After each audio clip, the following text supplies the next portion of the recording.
Assalamualaikum warahmatullahi wabarakatuh. Waalaikumsalam warahmatullahi wabarakatuh. Alhamdulillahillazi ja'ala ramadhana syahra siyama lil mu'minin.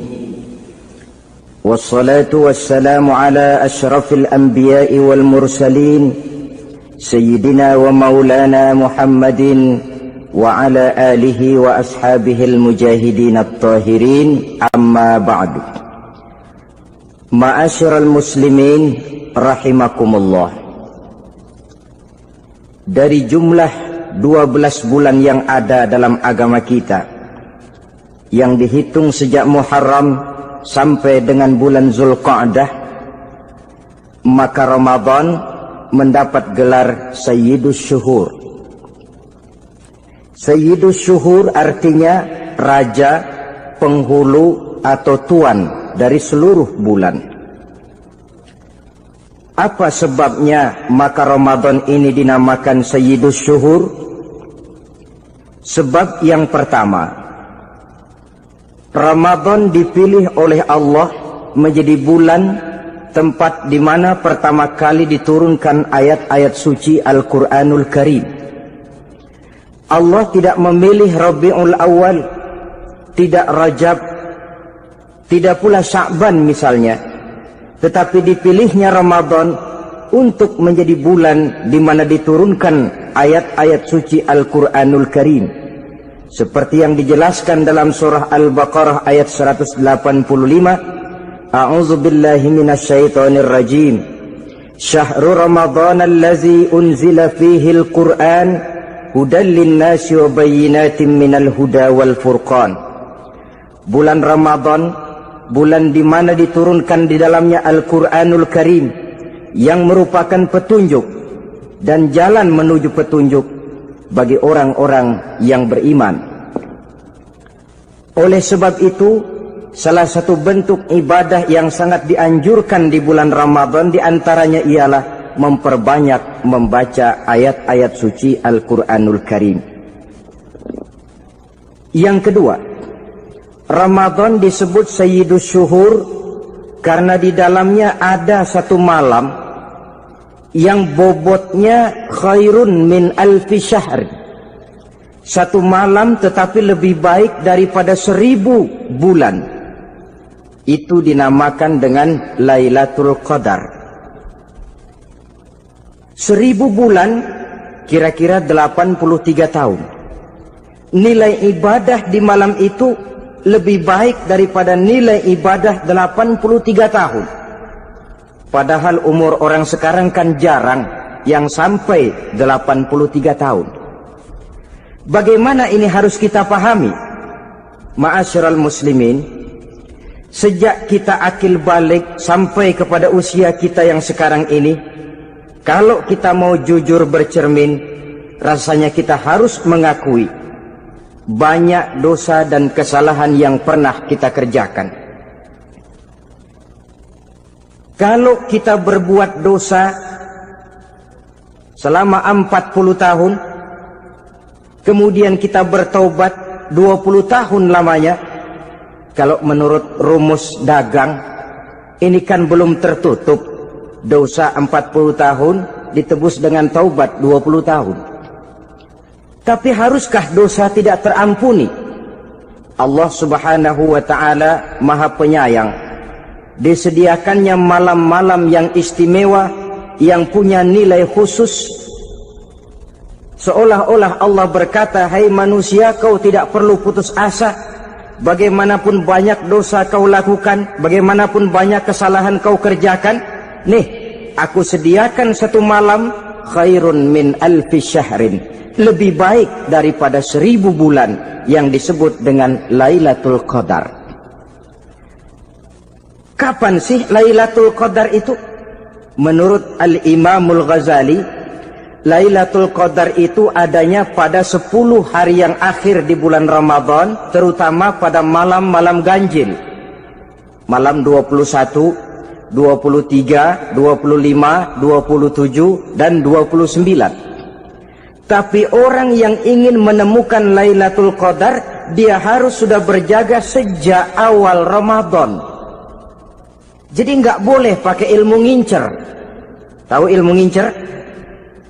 Tanggal 20 Ramadan nggak terawih, 21 terawih, 22 perek lagi, 23 masuk lagi, 24 nggak ke masjid. Temennya tanya, kenapa nggak ke masjid? Ini kan bukan malam ganjil, nggak turun Lailatul Qadar. Saya kira yang kayak begini dapatnya bukan Lailatul Qadar, boleh jadi Lailatul Qadar. Orang yang ingin menemukan Lailatul Qadar itu, dia harus berjaga-jaga sejak awal Ramadan. Inilah di antara tugas kita, memanfaatkan waktu-waktu yang punya nilai istimewa. Itu ada dalam agama. Dalam setiap minggu ada hari istimewa. Dalam setiap hari ada jam-jam istimewa. Dalam setiap tahun ada bulan istimewa. Coba, dalam setiap minggu ada hari istimewa, hari Jumat. Dalam setiap hari ada jam-jam istimewa, sepertiga malam yang terakhir. Antara jam 2 sampai menjelang fajar di kala subuh, itu saat-saat istimewa. Di samping saat istimewa, Allah pun menyediakan tempat-tempat yang istimewa.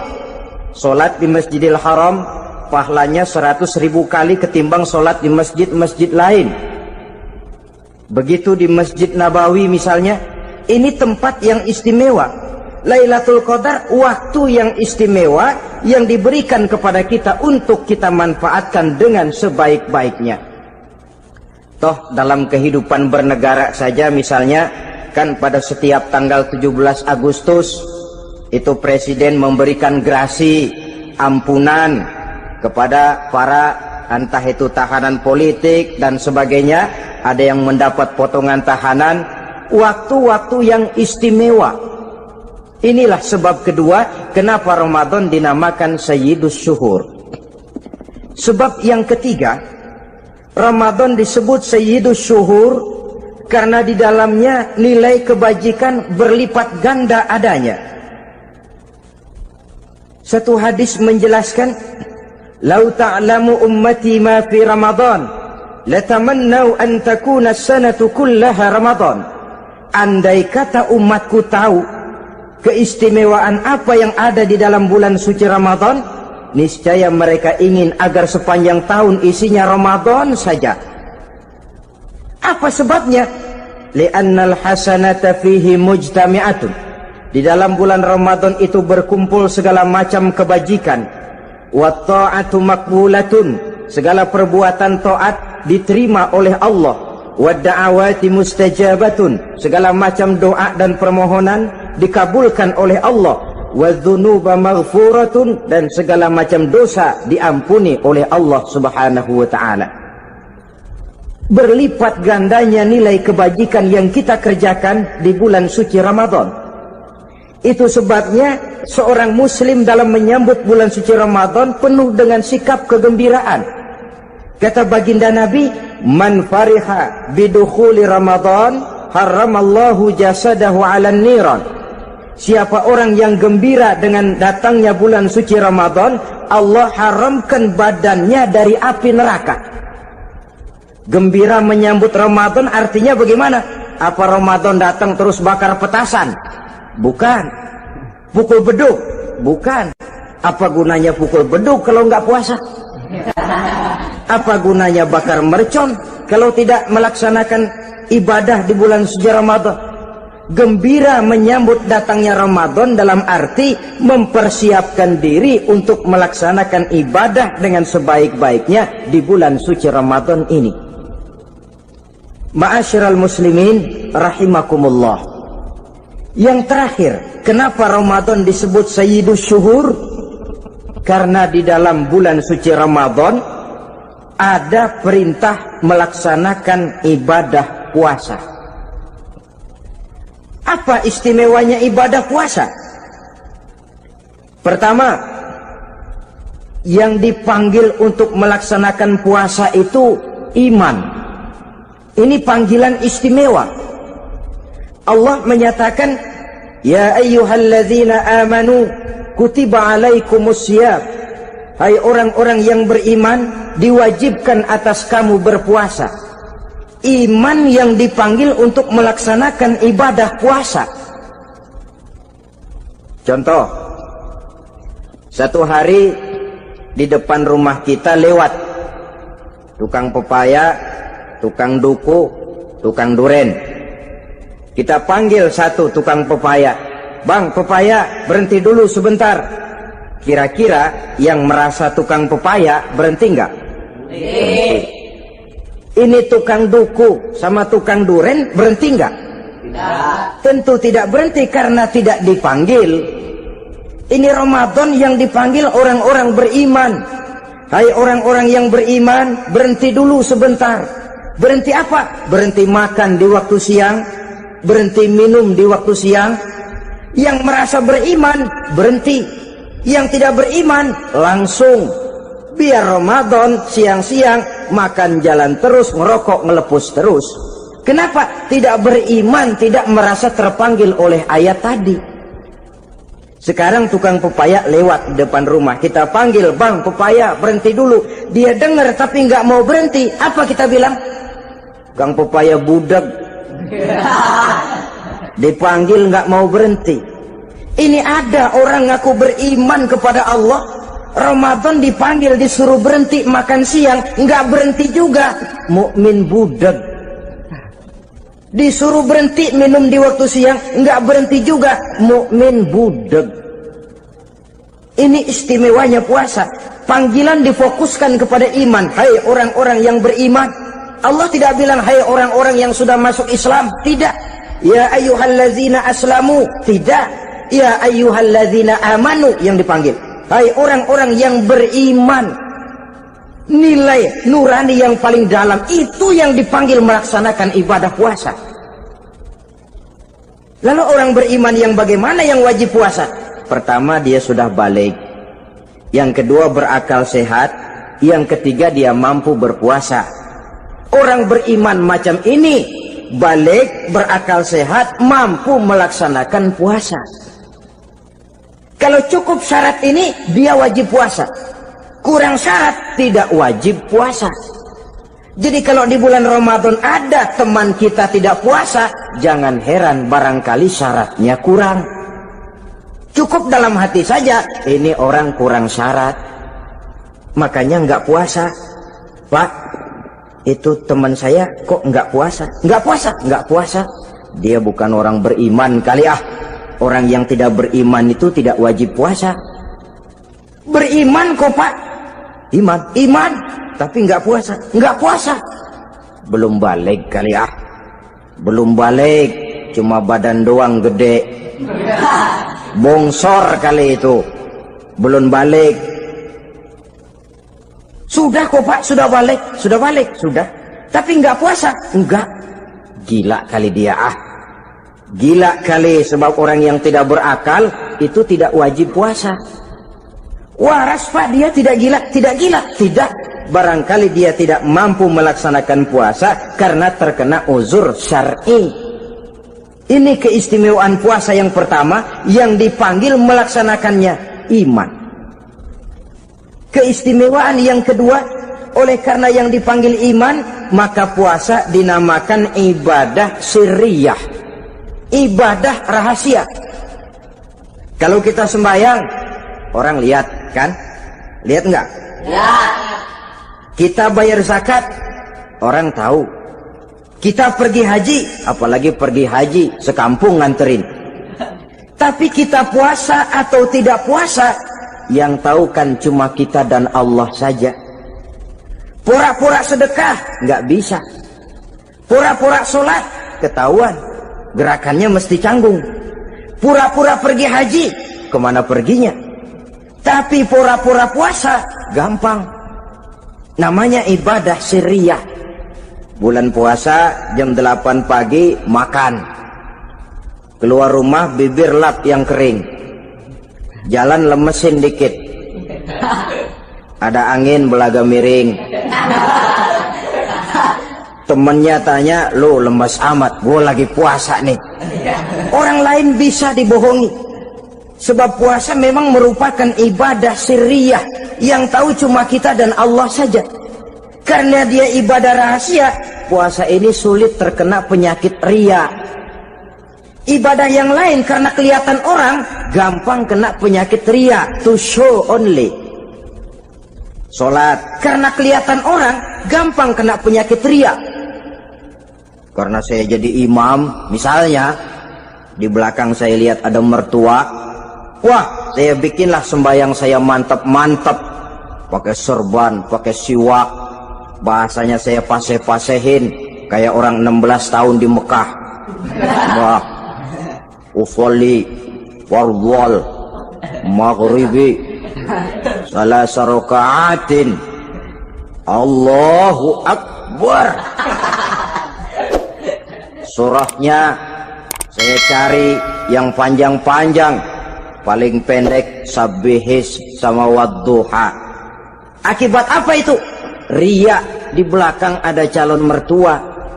Tapi kalau sholat sendirian dalam kamar, boro-boro pakai serban dan siwak, kadang-kadang kaos kutang saja cukup. Surahnya jangan Sabbihis sampai Wadduha, langganannya Inna A'toinakal Kautsar sama Qul Huwallahu Ahad. Karena sholat terlihat orang, mudah kena penyakit riya. Sedekah pun begitu. Mulanya niatnya cuma mau sedekah 5.000, karena ada orang yang disedekahani naik 10.000, yang 5.000 sudah karena orang. Jadi ibadah yang lain itu mudah terkena riya, tapi juga mudah dinilai orang. Kita bisa saja bilang, itu orang sholatnya khusyuk ya. Kenapa? Kelihatan dari gerakannya. Itu orang hajinya mabrur ya. Kenapa? Kelihatan dari tingkah lakunya setelah pulang haji. Itu orang sedekahnya berani ya. Kenapa? Ketahuan dari jumlahnya. Ibadah yang lain bisa dinilai, tapi puasa nggak bisa dinilai. Itu orang puasanya mantap bener ya. Kenapa? Beludah melulu. Itu bukan ukuran. Itulah sebabnya dia dinamakan ibadah sirriyah, ibadah yang abstrak, yang tahu cuma si pelaksana dan Allah saja. Ini keistimewaan puasa yang kedua. Yang ketiga, saudara-saudara, kalau ibadah-ibadah yang lain, ganjaran pahalanya itu dijelaskan oleh Allah.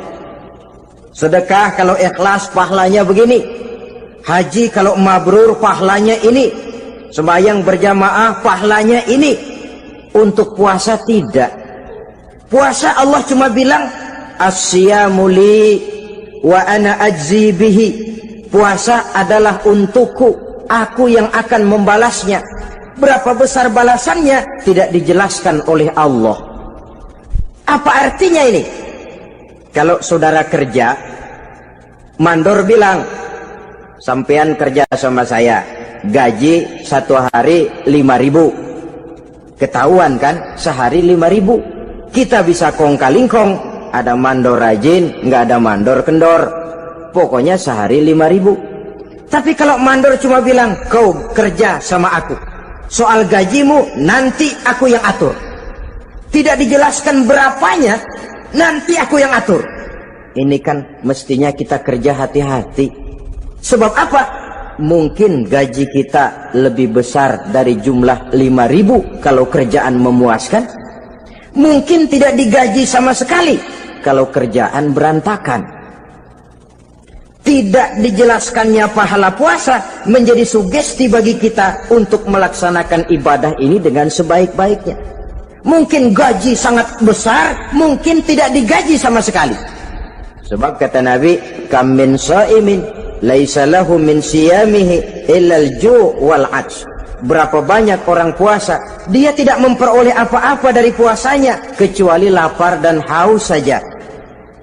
Puasa sah, kewajiban gugur, nilai 0. Tidak dapat apa-apa kecuali lapar dan haus. Jadi inilah keistimewaan daripada ibadah puasa. Saudara hadirin yang saya hormati, kemudian apa sih perlunya kita melaksanakan ibadah puasa ini? namanya syahwat. Kalau itu kita kendalikan, maka langkah hidup ini akan menjadi lurus karenanya. Benar kalau Nabi menyatakan, "Iza jaa Ramadan, futihat abwabus sama, wa ghulliqat abwabun nar, wa sufsidatis sayatin." Apabila datang bulan suci Ramadan, dibuka pintu langit, dibuka pintu surga, ditutup pintu neraka, dan diikat setan-setan itu. Siapa yang ikat setan? Puasa kita. Dengan puasa kita mengendalikan nafsu. Kalau nafsu kita kendalikan, setan nggak berkutik. Jadi yang mengendalikan nafsu itu nilai puasa. Nafsu terkendali, setan terikat. Kalau puasa, kalau nggak puasa, setannya ngebludak. Jadi jangan digambarkan, wah kalau bulan puasa setan dirantai. Rantainya kayak apa? Yang rantai siapa? Arti setan diikat di sini ialah nafsu dikendalikan. Dengan apa? Mengatur makan dan minum. Puasa kan sebenarnya logikanya mengatur perpindahan waktu makan dan minum saja. Apabila perut besar ini teratur demikian rupa, syahwat tidak menggelegak, dia terkendali. Dengan hidup pandai mengendalikan nafsu, iblis tidak berdaya dan tidak berkutik.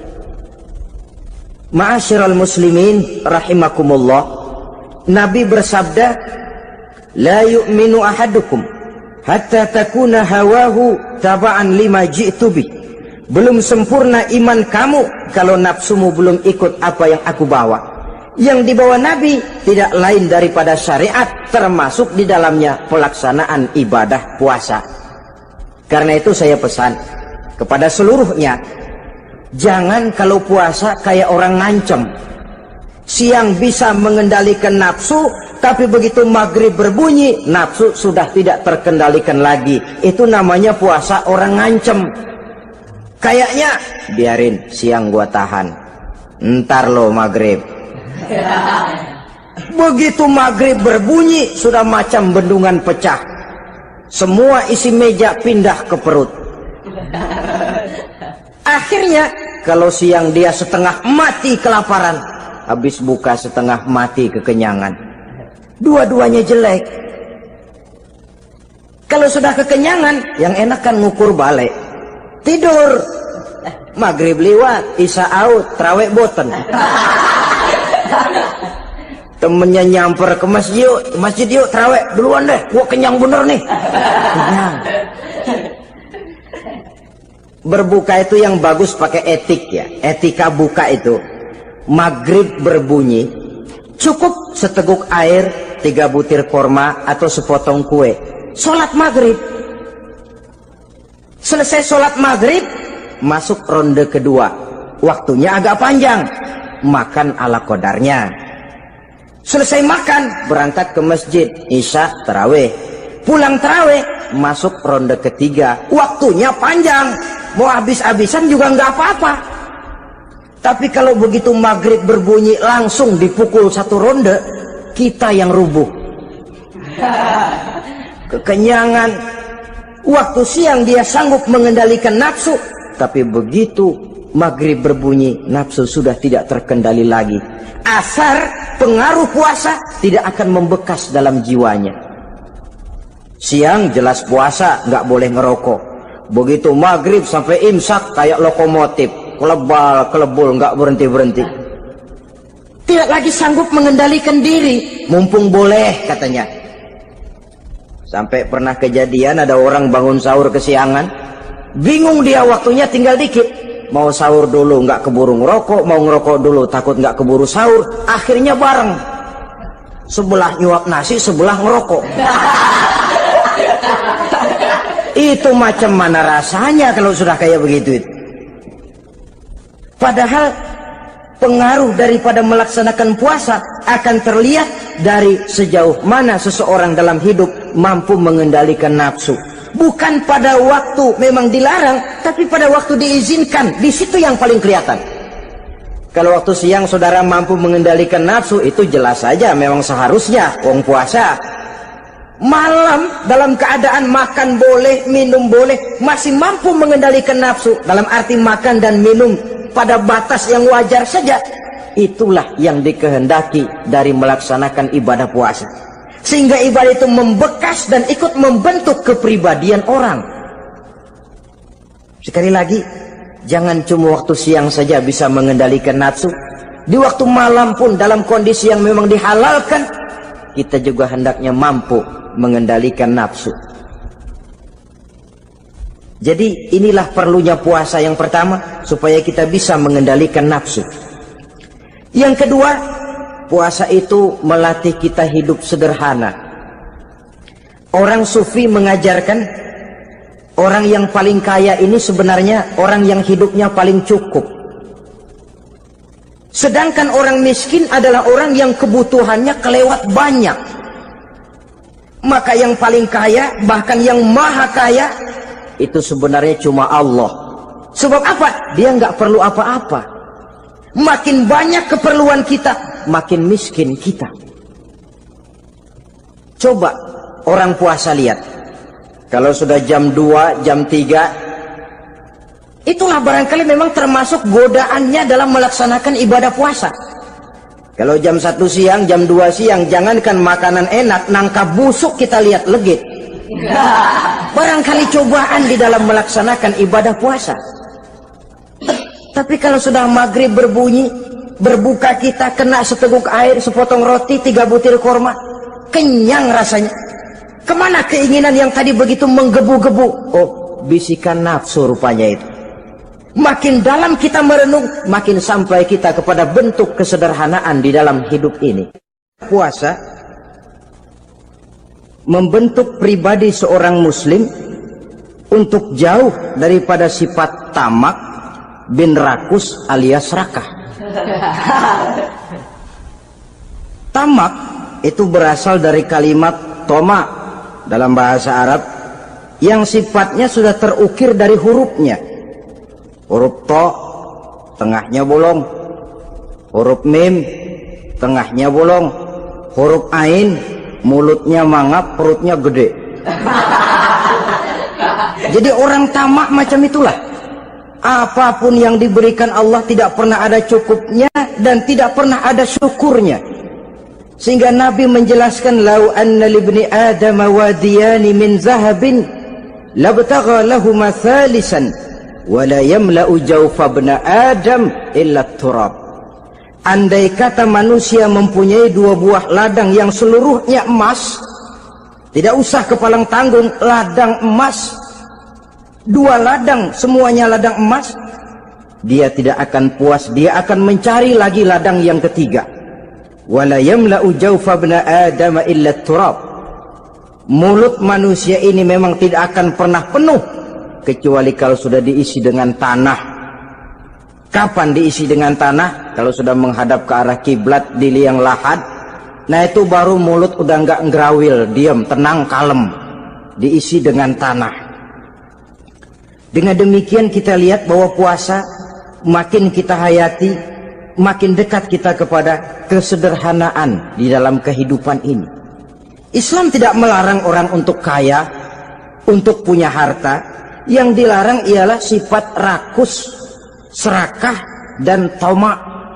Karena ini akan membuat orang melakukan segala macam cara, ingkar kepada nikmat Allah, tidak pandai bersyukur, pandangan matanya selalu diarahkan ke atas. Dikala hidupnya sudah serba cukup, dia masih merasa kurang. Sebab itu dia selalu kurang. Dia sudah kaya tapi masih merasa miskin saja, maka hidupnya pun miskin terus. Saudara-saudara ma'asyiral muslimin, ini hikmah yang kedua kenapa kita perlu puasa. Yang ketiga, puasa itu melatih kita cinta kepada fakir miskin, orang-orang yang tidak mampu, yang memerlukan pertolongan. Bagaimana caranya?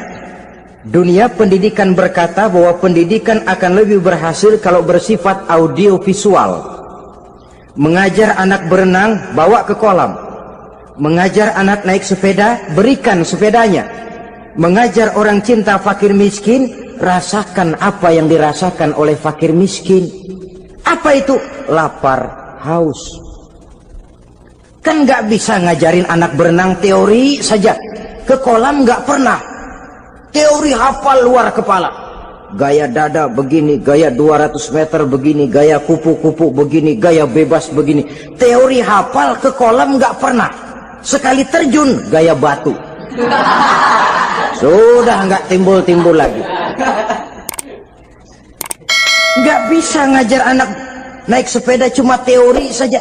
Sepedanya tidak pernah diberikan.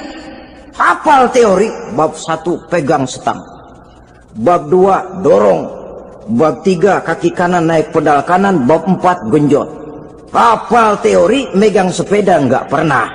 Begitu dikasih sepeda dia naik, habis tukang bakso. Pun mendidik orang cinta kepada fakir miskin tidak bisa cuma lewat seminar, kongres, penataran, indoktrinasi.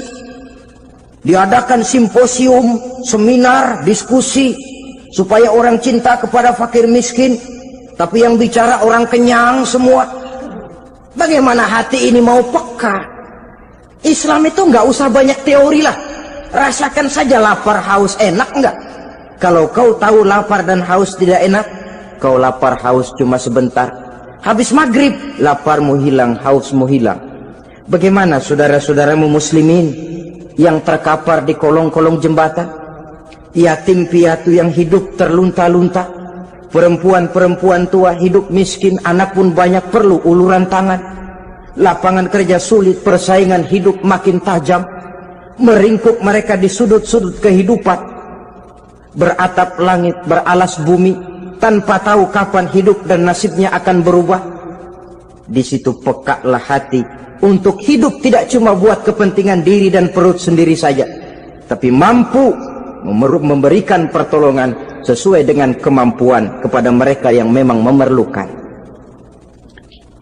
Sebuah hadis menyatakan, irhamu ahlal ardi yarhamkum man fis sama. Sayangilah apa yang ada di permukaan bumi, nanti yang di langit akan sayang kepadamu. Si kaya sayang kepada yang miskin lalu menolongnya, yang alim sayang kepada yang awam lalu membimbingnya, yang pemimpin sayang kepada rakyat lalu melindunginya. Yang di langit akan sayang kepada kita, akan turun rahmah berlimpah, akan tercipta keberkahan dan ketenangan dalam hidup. Tapi kalau sebaliknya, yang kaya malah nyantap yang miskin, yang pemimpin malah menggilas yang rakyat, yang alim malah membodoh-bodohi orang yang memang sudah bodoh, akan terwujudlah malapetaka. Bukan rahmah yang turun dari langit, tapi azab akan menimpa kita semua. Orang yang menghayati lapar, menghayati haus, akan timbul kepekaan sosial. Hidup tidak cuma untuk diri sendiri saja, tapi mampu melihat lingkungannya. Yang keempat, kita perlu puasa untuk menumbuhkan sifat jujur dan disiplin. Coba lihat, kalau tengah hari bulan puasa, andai kata saudara masuk ke dalam kamar seorang diri, saudara kunci dari luar, lalu saudara makan, tidak seorang pun tahu. Tapi kenapa itu tidak kita lakukan? Ada semacam perasaan malu. Malu kepada Allah. Iya, orang lain tidak tahu. Iya, manusia bisa saya bohongi, tapi Allah. Atau umpamanya waktu sholat zuhur, saudara sholat zuhur di masjid, umpama ketika ngambil air wudhu, giliran ke kemur, saudara korupsi dikit aja, telan. Yang Nabi sumu tasihhu, berpuasalah kamu, badanmu akan sehat. Sebab apa? Saya katakan tadi, semua energi dihasilkan dari perut besar sini. Itu makanan yang kita makan, mulai dari keju sampai singkong, mulai dari hamburger sampai combro, masuk perut besar, digiling, lalu ditransfer ke seluruh tubuh oleh perut besar ini. Mekanisme kerjanya persis pabrik besar yang kalau kita hayati, Allahu Akbar, Fatabarakallah ahsanul khaliqin. Ini tangan supaya kuat kerja perlu vitamin apa? Kirim ke tangan. Mata supaya awas perlu vitamin apa? Kirim ke mata. Bibir supaya nggak pecah perlu vitamin apa? Kirim ke bibir. Oleh perut besar ditransfer ke seluruh tubuh. Sisanya yang nggak perlu keluar jalan belakang. Kalau perut besar ini terus-menerus bekerja, ibarat mesin diporsir, dia akan cepat rusak. Maka datang bulan Ramadan, perut besar itu jangan terlalu diporsir, diberikan tenggang waktu istirahat. Sehingga Nabi memberikan jaminan sumu tasihhu, berpuasalah kamu, pasti kamu akan sehat. Buktinya orang mati kelaparan banyak, tapi yang mati karena puasa, kalau puasanya betul, nggak ada. Maka Islam itu agama yang sesuai dengan fitrah ya. Buktinya apa? Puasa wisol itu bukan saja tidak boleh, tapi haram. Puasa wisol artinya puasa nyambung. Dari pagi sampai maghrib, sampai malam, sampai besok pagi lagi terus-terusan puasa, haram. Karena itu bertentangan dengan fitrah. Islam tidak, cukup dari waktu imsak sampai datang waktu maghrib. Kenapa? Menurut perhitungan itu sesuai dengan daya kemampuan maksimal manusia. Sudah diukur itu. Allah yang bikin manusia kok. Jadi kalau Allah perintah puasa, itu sudah dalam kemampuan daya tampung dari kapasitas yang dimiliki manusia. Orang mati kelaparan banyak, yang mati karena puasa nggak ada. Belum pernah saya dengar ada warta berita, sari berita-berita penting dalam siaran ini, gara-gara bulan puasa orang Islam pada mati. Nggak ada. Yang mati kelaparan banyak, tapi yang mati karena puasa tidak ada. Nabi menjamin sumu tasihhu, berpuasalah kamu, pasti badanmu akan sehat. Ma'asyiral muslimin, kalau sudah tahu kita apa perlunya kita berpuasa, pembicaraan akan saya lanjutkan bagaimana seharusnya kita puasa. Puasa yang ideal itu yang bagaimana? Al-Imamul Ghazali menjelaskan, orang yang puasa itu ada 3 macam. Pertama, saumul awam, puasanya orang kebanyakan. Orang macam ini merasa sudah puasa asal tidak makan, tidak minum, puasa sudah. Pokoknya tidak makan, tidak minum, itulah puasa. Ini puasanya orang awam. Matanya tidak pernah puasa, kupingnya tidak puasa, kakinya tidak puasa, tangannya tidak puasa.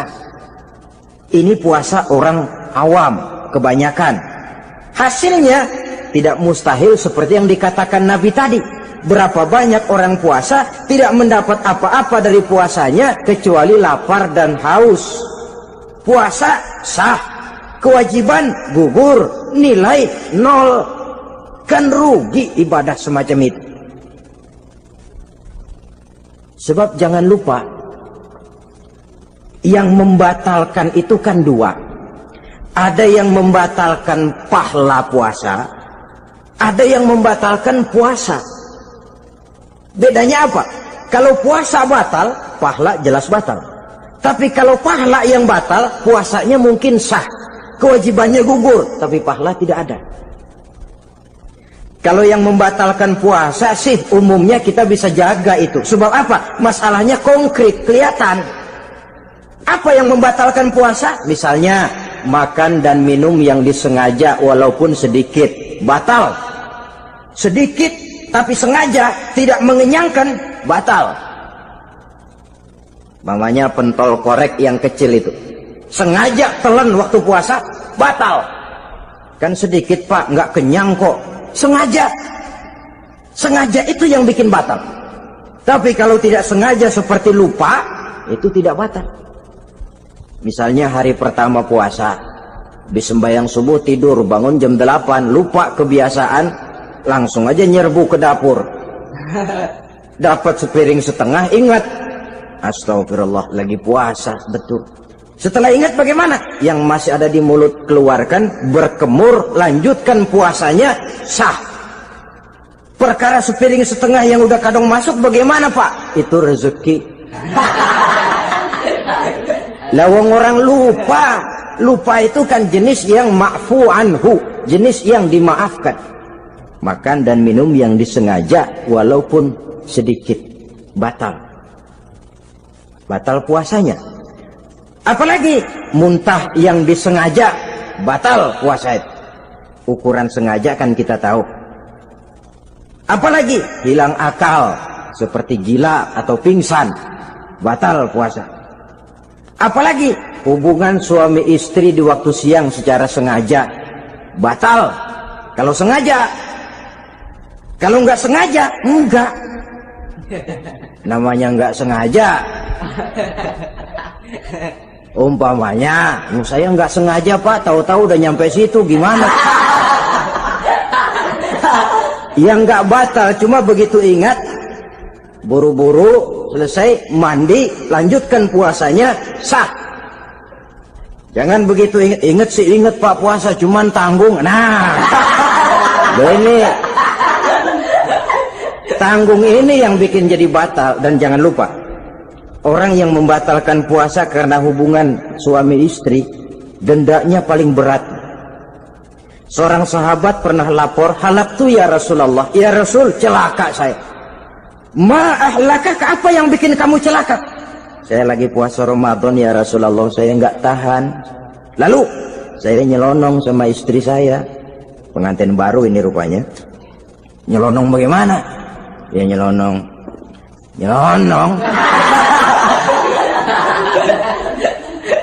Melanggar dia, tapi jujur, lapor. Kata Rasul, ya sudah, bayar dendanya. Dendanya apa ya Rasulullah? Bebaskan budak. Aduh, saya nggak punya budak ya Rasulullah. Tidak punya? Tidak punya. Puasa 2 bulan berturut-turut, tidak boleh diselang-seling. Syahraini mutatabi'aini, 2 bulan berturut-turut, tidak boleh diselang-seling. Gimana? Sanggup puasa 2 bulan berturut-turut? Enggak kuat ya Rasulullah. Enggak kuat? Enggak kuat. Ramadan yang sebulan aja saya nyelonong, apalagi 2 bulan. Kalau kau tidak kuat juga, beri makan 60 fakir miskin, 1 orang 1 mod ya Rasulullah. Apalagi jangan memberi makan 60 fakir miskin. Istri saya di rumah sehari masak, 3 hari libur. Saya orang susah ya Rasulullah. Saya pikir lagian ya orang kebangetan juga, sudah melarat sama larangan berani. Rasul masuk ke dalam kamar, keluar kembali bawa sekeranjang kecil kurma. Kalau kau tidak punya apa-apa, bawa pulang ini. Sedekahkan kepada orang-orang miskin di kampungmu sebagai pembayar dendamu. Ya Rasulullah, apalagi? Di kampung saya itu yang paling miskin saya. Waduh, rusak bener ini orang.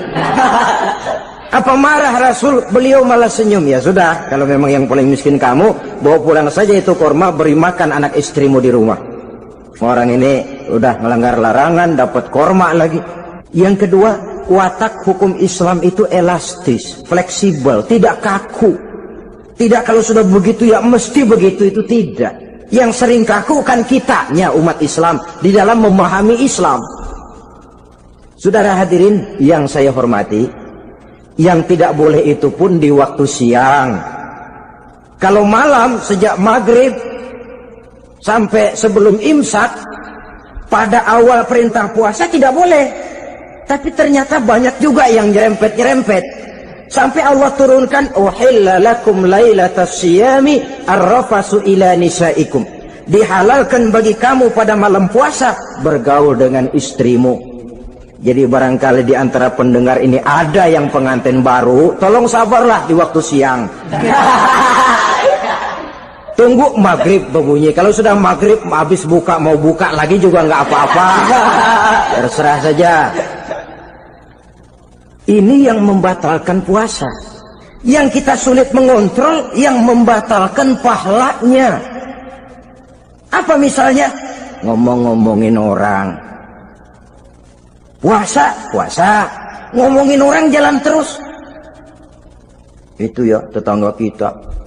Kenapa emang? Oh, anu. Kita sih bukan ngomongin orang ini. Bukan ngomongin orang katanya. Ngomongin tuyul. Anu. Bohong. Orang puasa bohong, apa puasanya batal? Tidak. Puasanya sah. Yang batal mungkin pahalanya. Saudara-saudara, ma'asyiral muslimin rahimakumullah. Mata, terutama di kota-kota besar, menjaga mata ini kadang-kadang kita nggak pengen lihat tapi kelihatan. Sebab itu memang yang tidak boleh ngeliatin. Kalau kelihatan lain, kelihatan itu kan rezeki. Orang kita nggak mau tapi kelihatan. Yang kelihatan itu sebentar. Kata Imam Ali, nazaratul ula laka wa tsaniyatu alaika. Pandangan pertama untukmu, yang kedua atasmu. Jadi begitu kelihatan, ya sudah. Jangan kelihatan tapi manteng aja enggak mau. Jadi mantengnya ini yang jadi urusan. Saudara hadirin yang saya hormati, dengan kata lain, berusahalah kita untuk puasa zahir batin. Itu yang pertama tadi. Puasa tingkatnya orang saumul awam disebut. Tingkat yang kedua, saumul khawas, puasanya orang khusus. Bagaimana ini? Di samping tidak makan dan tidak minum, panca inderanya sudah ikut puasa. Matanya puasa, kupingnya puasa. Asal ada diajak ngomong-ngomongin orang, maaf ya, kuping saya lagi puasa. Kakinya puasa, diajak jalan ke tempat yang tidak baik, dia bilang, maaf saja, kaki saya lagi puasa. Diajak nyolong, maaf, tangan saya lagi puasa. Tidak cuma sekedar tidak makan dan tidak minum, panca inderanya sudah ikut puasa. Sekurang-kurangnya, seperti inilah puasa kita. Zahir, batin. Nah, yang tertinggi disebut saumu khawasil khawas, puasa orang khusus yang lebih khusus lagi. Ini sudah the first class ini, puasanya orang VIP. Bagaimana puasanya orang ini? Di samping tidak makan dan tidak minum, puasa panca inderanya, hatinya juga sudah ikut puasa dari seluruh keinginan yang selain Allah. Wah, ini kelas tinggi. Orang yang puasa macam ini, andai kata jam 3 sore dia berpikir, ntar sore buka pakai apa ya? Dia menganggap batal pahalanya. Kenapa? Masih mikirin makanan. Kalau kita kan bukan cuma mikirin, ngancem. Waduh, jam 5 di meja udah buderek es kopior, kelapa muda, cendol. Apa yang mau diminum lebih dulu? Tingkat yang tertinggi ini, hatinya juga puasa dari semua keinginan yang selain Allah. Idealnya sekurang-kurangnya kita puasa zahir batin. Zahirnya menahan diri dari yang membatalkan puasa, batinnya mencegah diri dari yang membatalkan pahala puasa kita itu. Ma'asyiral muslimin rahimakumullah. Terakhir, Rasulullah sallallahu alaihi wasallam membagi bulan Ramadan itu menjadi 3 bagian. Sepertiga yang pertama, tanggal 1 sampai 10 Ramadan, masa turunnya rahmah, turunnya kasih sayang Allah. Kalau istilah sepak bola, tanggal 1 sampai 10 Ramadan ini disebut babak semifinal, babak penyisihan. Sepak bola itu kalau baru tingkat babak penyisihan, pesertanya banyak. Seluruh kesebelasan turun bertanding, babak penyisihan. Ramadan tanggal 1 sampai 10, babak penyisihan, putaran pertama. Pasaran puasa rame.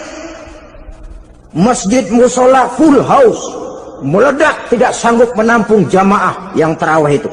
Yang tadarus meriah. Kenapa? Maklum babak penyisihan, seluruh kesebelasan turun bertanding. Tanggal 1 sampai tanggal 10 Ramadan. Bila itu selesai, selesailah putaran pertama, masuk putaran kedua, sepertiga yang kedua tanggal 10 sampai 20 Ramadan, masa maghfirah, masa turunnya ampunan dari Allah, masuk babak semifinal.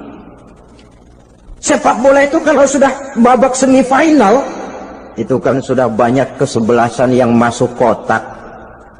Maka 10 Ramadan ke atas, pasaran puasa mulai menurun, yang nggak puasa mulai nekat, yang tadarus sudah mulai sayup-sayup sampai.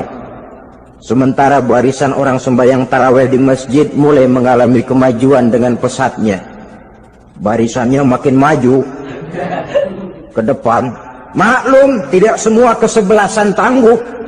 Ada yang sejak bertanding sudah berhitung, kita sih bakalan kalah jelas, yang penting main aja dulu dah.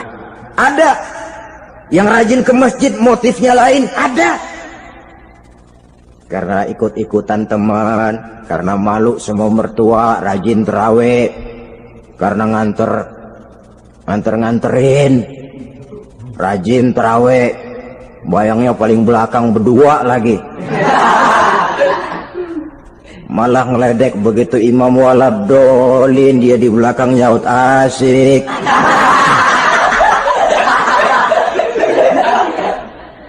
Yang kayak begini ini sudah nggak bakal tahan lama, akan gugur di babak semifinal.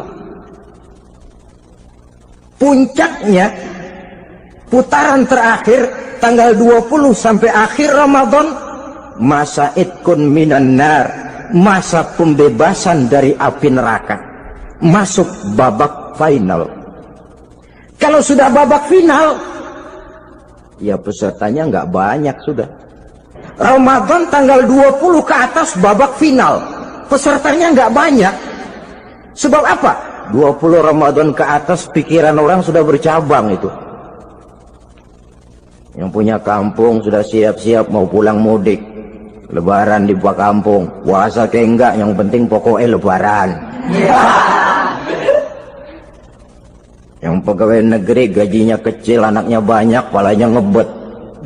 Yang belum punya sepatu, belum punya baju, macam-macam problem, sehingga konsentrasi ibadah menurun. Padahal Nabi sangat menganjurkan tingkatkan ibadah, la siyama fi ashril awakhir, lebih-lebih pada hari 10 yang akhir, tanggal 20 sampai akhir Ramadan. Di situ dianjurkan memperbanyak ibadah, i'tikaf, tarawih, tadarus Quran, bersedekah, amalan-amalan sunnah yang sangat dianjurkan di bulan suci Ramadan ini. Nah, mereka yang keluar sebagai finalis Ramadan, Allah Subhanahu wa ta'ala berkenan memberikan piagam penghargaan. Di atas piagam itu tertulis dengan nyata, ghufira lahu ma taqaddama min zambihi. Pemegang piagam ini dinyatakan keluar sebagai finalis Ramadan, kepadanya diberikan penghargaan dengan jaminan ampun terhadap seluruh dosa yang pernah dia kerjakan. Sehingga dia keluar Ramadan, masuk 1 Syawal seperti bayi baru dilahirkan oleh ibunya, bersih tanpa dosa karena sudah dibersihkan oleh ibadah Ramadan. Sehingga masuk Syawal, dia rayakan Idul Fitri, dia pantas mengucapkan minal aidin wal faizin. Minal aidin artinya semoga kita termasuk orang yang kembali. Kembali kemana? Kembali kepada fitrah, seperti bayi baru dilahirkan oleh ibunya, tidak punya dosa kepada Allah karena sudah dibersihkan oleh ibadah Ramadan. Ini orang yang finalis, puasanya betul, tarawihnya betul, pantas mengucapkan minal aidin. Dan kalau tarawih cuma 2 malam, puasa 3 hari, lebaran paling rajin, mas minal aidin ya, minal aidin. Nggak tahu diri lu, minal aidin dari mana? Saudara hadirin, dosa kepada Allah bersih oleh ibadah Ramadan. Tinggal dosa kepada sesama manusia, berhalal bihalal di hari raya Idul Fitri. Nah, inilah pembicaraan kita pada pertemuan kali ini, dengan harapan mudah-mudahan ibadah kita diterima Allah, kita keluar sebagai finalis yang pada akhirnya masuk ke dalam kelompok minal aidin wal faizin, orang yang kembali suci kepada fitrah dan orang yang beruntung. Dengan semangat inilah kita rayakan Idul Fitri, hari raya kembali kepada fitrah. Terima kasih banyak atas segala perhatian. Mohon maaf atas segala kekurangan. Usikum wa nafsi bitaqwallah. Wassalamualaikum warahmatullahi wabarakatuh. Waalaikumsalam.